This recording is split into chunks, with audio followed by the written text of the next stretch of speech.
William Tardelli. Fotojornalismo em Araxá e região. A informação sempre em primeira mão.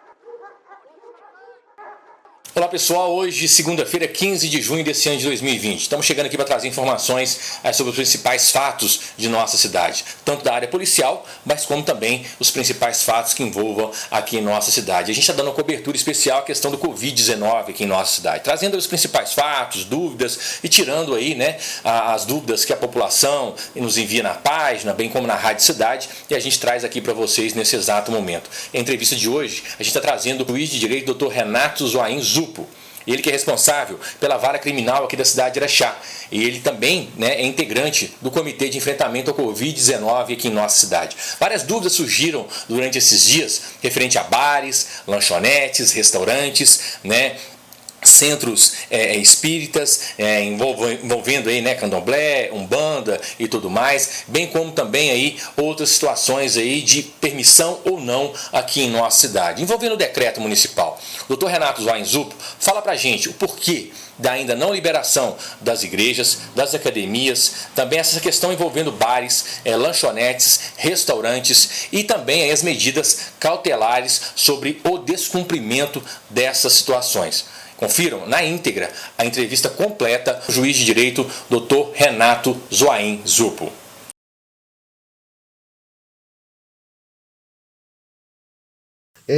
As decisões do senhor prefeito são tomadas com base em deliberações, em aconselhamento, em troca de ideias do comitê que ele próprio formou e que é constituído por diversos diferentes representantes da sociedade araxaense, e eu integro esse comitê.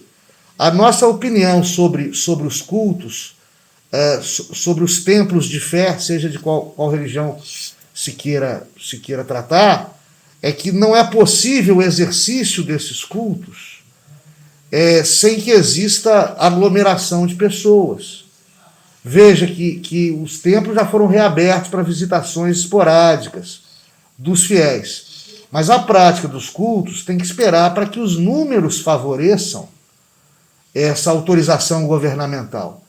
Se os números permanecerem em Araxá regulares e otimistas como estão, nós acreditamos que no começo de julho esses cultos vão poder voltar a ser realizados dentro, evidentemente, de algum regramento, dentro de algumas limitações.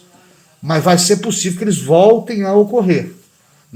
A gente recebe com muita tranquilidade as críticas quanto a isso, mas ao deliberarmos por restringir esse direito de culto, que é assegurado pela Constituição, nós tivemos em vista um direito muito mais importante, que é o direito à vida. E não há direitos absolutos na Constituição, de maneira que o direito à vida se sobrepõe ao direito à liberdade de culto. E esse direito à liberdade de culto vai ter que ser regrado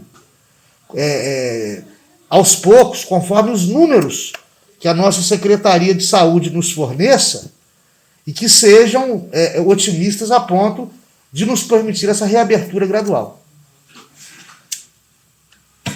Doutor, um dos temas mais debatidos nas redes sociais, até mesmo na Rádio Cidade, é em relação ao pessoal tem feito a comparação de bares, academias, outras situações comparado às igrejas. Relatando que dentro das igrejas tem toda uma metodologia de combate e enfrentamento ao Covid-19 e os bares não. A igreja 1 hora, em média, de culto, bares fica aberto com muito mais aglomeração de pessoas. O problema de bares é um problema legal. Eu não tenho como juridicamente separar bar de restaurante. Aliás, na prática também é impossível separar bar de restaurante. Por quê? Tem gente que vai em restaurante para beber e tem gente que vai em bar para comer. Você não pode separar. Tanto que inicialmente nós só reabrimos restaurantes e a gente meio que se preveniu de que havia problema com fiscalização. Que a fiscalização, se é bar, se é restaurante, é muito subjetiva. E o fiscal se vê em maus lençóis. Como aconteceu? Então, por isso nós resolvemos, até porque a matrícula fiscal do bar e restaurante é idêntica. Aí nós fomos obrigados a elastecer a autorização para funcionamento dos restaurantes também para os bares. Porém, nenhum dos dois casos, nem de bar, nem de restaurante, se autoriza a aglomeração. O bar e o restaurante podem funcionar sem autorização, sem aglomeração, perdão. Isso é impossível de acontecer em cultos religiosos, em que a união entre os fiéis presentes ao local de oração faz parte da própria razão de ser do culto. Ou seja, eu consigo conceber bar e restaurante funcionando sem aglomeração. Com restrição. Eu não consigo conceber local de culto funcionando sem aglomeração. E nós estamos, repito, estamos esperando os números nos permitirem a reabertura dos locais de culto para a realização desses cultos, uma vez que reabertos eles já estão. E também nos preocupa nos cultos que o principal cliente dos cultos é o idoso. Os locais de culto são muito frequentados por idosos. O que não se pode dizer com relação a restaurantes, bares, enfim, e outros estabelecimentos comerciais. Doutor, também uma situação que está sendo muito questionada, envolvendo a questão de cultos, os centros espíritas. Digamos, a igreja evangélica, católica, não pode celebrar os cultos, mas determinados centros espíritas, né, de Umbanda, Candomblé, está se fazendo os cultos em bairros aqui na cidade de Araxá. Bairro Pão de Açúcar, o Luciano Lemos também já foi visto as reclamações e denúncias sobre isso. E essas são transgressões, Tardelli. É igual quando você fala que tem bar, tem restaurante que não está respeitando o distanciamento, não está respeitando regra sanitária. Aí é um problema de fiscalização. Está errado, não pode, a fiscalização tem que atuar, tem que agir. São exceções que não justificam mudar a regra. Não é porque tem gente fumando maconha que você vai autorizar o fumar maconha. Não é porque tem gente matando que você vai autorizar matar. Não é porque tem gente transgredindo a norma que você vai mudar a norma. A norma é para salvar vidas. E os sacerdotes, os homens de fé que estão transgredindo essa norma estão sendo irresponsáveis para com seus fiéis e para com a saúde física deles. Finalizando essa questão das igrejas, doutor, templos e tudo mais religiosos aqui na cidade de Araxá, a pergunta que todos mandam para a gente na rádio e tudo mais, está havendo uma perseguição com o cristianismo, com a igreja aqui em Araxá. Isso, doutor? Claro que não, eu sou cristão, eu sou católico. O pessoal tem que parar com essa mania. Todo mundo é Araxá Futebol Clube aqui, todo mundo quer o melhor para a cidade. A minha esposa é evangélica, eu tenho um amigo espírita. Para mim, todos nós temos que ter uma religião, muito embora respeite os ateus também. A gente gostaria de abrir todos os tempos para todos os tipos de oração. E, infelizmente, não estamos conseguindo, porque os números ainda não nos permitem. E o curioso disso tudo é que esses críticos que querem a reabertura, muitas vezes serão os primeiros a criticar caso essa abertura cause mais mortes. Quer dizer, há críticos sérios, honestos, com a intenção justa de melhorar, são críticas construtivas. Mas tem muitos críticos que querem criticar por criticar. E aí entra a maledicência, o burburinho, a fofoca, a agressão na internet. Você consegue identificar imediatamente um crítico do outro. Quem está querendo construir e quem está querendo destruir. Quem está querendo uma sociedade melhor e mais segura para a saúde nossa e dos nossos filhos e entes queridos. E quem quer botar a lenha na fogueira, jogar gasolina na fogueira e está querendo tumultuar um ambiente de pandemia que já é por si só tumultuário. Eu digo isso muito quando eu me manifesto, que não é época de fazer política com a desgraça alheia. Não é época de procurar o holofote com a desgraça alheia. Ok? Nós temos que lutar juntos por um inimigo comum, que é o coronavírus, que é a pandemia que virou pandemônio no país. Justamente por conflitos políticos inadequados sobre uma situação que é de saúde pública, que não é política. Eu espero contar com a adesão e a solidariedade de todos os araxaenses e que eles entendam que a sua dor, que o seu incômodo é também a minha dor e o meu incômodo. Uma das coisas também que tem mais acontecido nas mídias, doutor, nos jornais, telejornais, é o debate dos números relacionados à Covid-19 no Brasil, e não diferentemente que Araxá. Há uma certa divergência de números, existe algum método que não está sendo divulgado de forma correta esses números aqui em Araxá, doutor? O senhor está dentro do comitê? Há subnotificação no mundo todo, atenção, no mundo todo. Não por um problema de bagunça governamental ou por um problema de falta de dinheiro, no mundo todo. Porque tem cidadão doente que não manifesta doença, é assintomático, ou que é doente e se cura em casa, com um médico da família e sem internação, e não procura as autoridades sanitárias.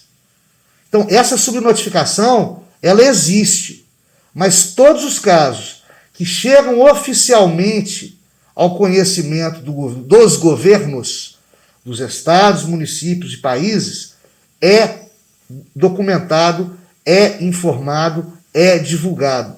Nós dependemos desses números para tratar estratégias sanitárias e governamentais que funcionem e que ajudem a salvar vidas. Nós não teríamos por que esconder números, porque se esses números forem alarmantes, nós temos como convencer a sociedade a um distanciamento social mais efetivo, mais rígido. E se esses números forem benéficos, forem verdadeiramente benéficos, nós temos condição de flexibilizar mais e mais e mais para a sociedade que está querendo hoje é isso. Os números em Araxá são muito bons. Só que a luta que os membros do comitê, e sobretudo a senhora secretária de saúde, e sobretudo o prefeito, a luta nossa para tentar manter esses números baixos é que a população não sabe. A população não sabe. Tem sido muito árduo, principalmente para a fiscalização. Porque a gente sabe, por exemplo, que tem estabelecimentos comerciais que jamais fecharam, que jamais cumpriram as regras de isolamento social, que vivem escondidos da fiscalização. A periferia da cidade, por exemplo, não cumpriu com a mesma seriedade que a área central as regras de distanciamento social. Por um motivo muito óbvio. Os comércios no centro da cidade são mais visíveis para a fiscalização. E os comércios da periferia são menos visíveis. Né? Então, assim, para nortear o nosso trabalho, há intensos estudos, há muitas pesquisas. A senhora secretária está o tempo todo procurando respirador, procurando profissional, procurando leito, procurando enfermeira, o tempo todo.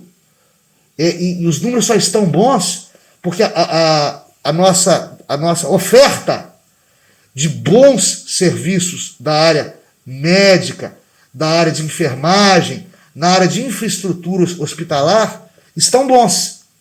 Se a gente oferecesse menos, esses números, como é um cálculo proporcional, né, esses números catapultariam e seríamos obrigados a retroceder mais ainda nas regras de distanciamento social, ao invés de flexibilizar. Em suma, é interesse do governo números exatos. O governo não tem por que dar números inexatos. Eu, como magistrado, eu não participaria de um comitê que não fosse sério, que não fornecesse números sérios para a sociedade. E se está havendo o acobertamento desses números, estão acobertando inclusive do próprio comitê, Porque eu sei que você sabe. Aliás, às vezes até você sabe mais do que eu. Porque nossa reunião é semanal. Se não houver nenhuma emergência abissal, nós encontramos semanalmente. Às vezes você está sabendo de coisas antes de mim. Né? Então, a sociedade araxaense pode ter certeza de uma coisa. Os números que chegam para a sociedade, os números que chegam para a imprensa, são os mesmos números que chegam para mim. E eu confio neles. Posso estar enganado, mas pelo que eu sei e pelo que eu considero correto, esses números retratam fidedignamente a verdade conhecida. A verdade conhecida.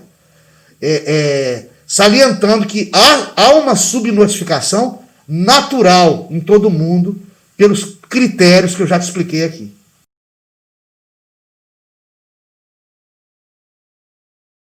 Doutor, já falando dessa questão de números, o trabalho de vocês, se aumentar os casos, não seria viável buscar soluções junto à população e deixar o comércio trabalhar normalmente, tendo em vista que o comércio segue as diretrizes normais de controle, álcool em gel, lavar as mãos, controle de fluxo de pessoas, e a sociedade, após todo esse trabalho, acaba vindo para as ruas caminhar, fazer tudo ao contrário do que não é permitido pelo comitê. É um problema de educação cidadã. Com toda a campanha de conscientização das mídias, se o sujeito ainda sai, se aglomera sem máscara, não há nada que se possa fazer a não ser puni-lo. Ele não vai mudar. Ele não vai mudar. Um sujeito com tamanho nível de incivilidade não vai mudar. Não é? Então, assim, é puni-lo, é multá-lo, é cumprir os rigores da lei com relação a ele. Só que o comércio não é fechado porque o comércio é punido. O comércio não é aberto porque é premiado. O comércio é aberto, é fechado por medida sanitária.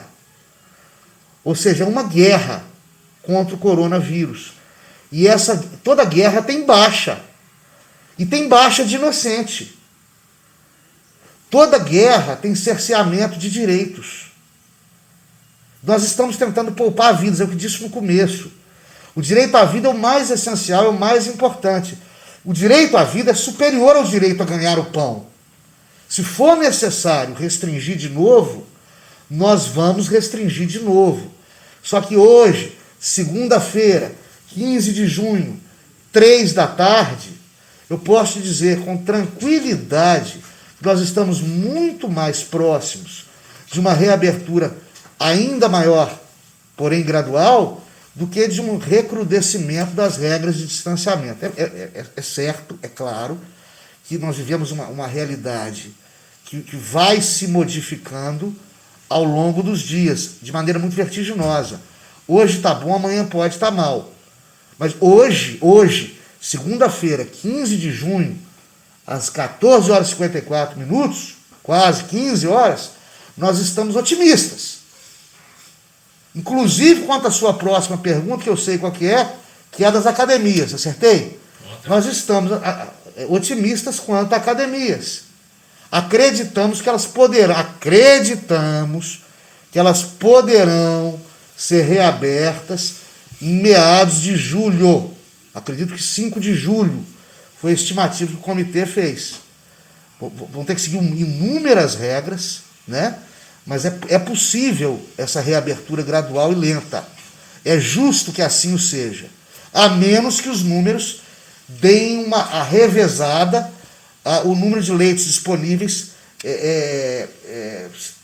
atinja uma disponibilidade preocupante. Aí vamos ter que pensar de outra maneira. Mas não há motivo para ser pessimista. Vamos esperar o melhor, nos preparando para o pior.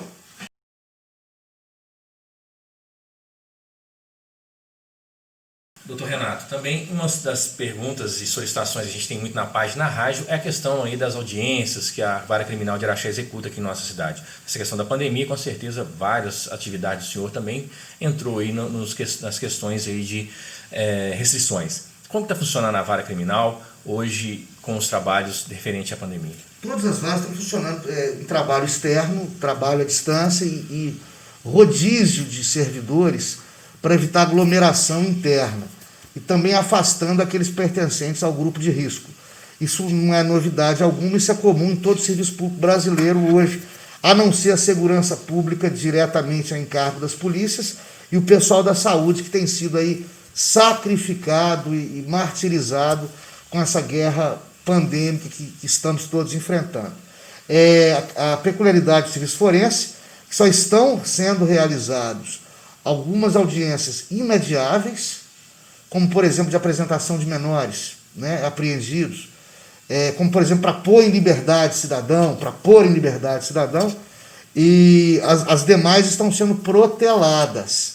E os prazos não estão correndo, quer dizer, os advogados, defensores, promotores não estão sendo obrigados a cumprir prazo peremptório algum durante a pandemia, que nós acreditamos vá se encerrar esse recesso nas próximas semanas. Então tá aí, né, pessoal? A gente fez um especial para vocês, abordamos vários temas com o juiz criminal aqui da cidade de Araxá, Dr. Renato Zoinzupo, ele que abrangeu aí de uma forma, falou, né, de uma forma mais aberta, todas as questões envolvendo essa Covid-19 aqui em nossa cidade, né? A gente traz para vocês as informações, é o nosso dever como imprensa levar para vocês, tentar sanar todas as dúvidas referentes a essa questão do Covid-19, né? Seguimos aí as riscas, pedimos aí que sigam as orientações das autoridades competentes a essa situação, que com certeza isso tende a passar logo e rapidamente a gente volta à nossa vida normal, ok? Pessoal, peço a vocês que ativem nossas notificações, o nosso canal no YouTube, se inscreva, William Tardelli Fotojornalismo em Araxá região, é o nosso canal no YouTube. A partir de julho, tá, a gente vai estar fazendo todas as nossas lives, todas as nossas transmissões pelo YouTube, pelo canal do YouTube, tá? Que eu acabei de dizer para vocês agora. Se inscrevam lá, ativem todas as notificações que vocês vão estar recebendo aí pelo YouTube. Qualidade de som melhor, qualidade de imagem melhor. Também não tem problemas com questão de transmissão, né? Tem um sistema diferente do que do Facebook. Então a gente vai estar saindo do Facebook, da página, tá? E migrando aí para o YouTube, tá ok? Peço a vocês que ativem lá as notificações, se inscrevam no nosso canal e com certeza você vai estar recebendo a melhor informação do mundo policial. A qualquer momento eu volto, de qualquer ponto da cidade de Araxá ou da região com mais informações do mundo policial. Um abraço. William Tardelli, fotojornalismo em Araxá e região. A informação sempre em primeira mão.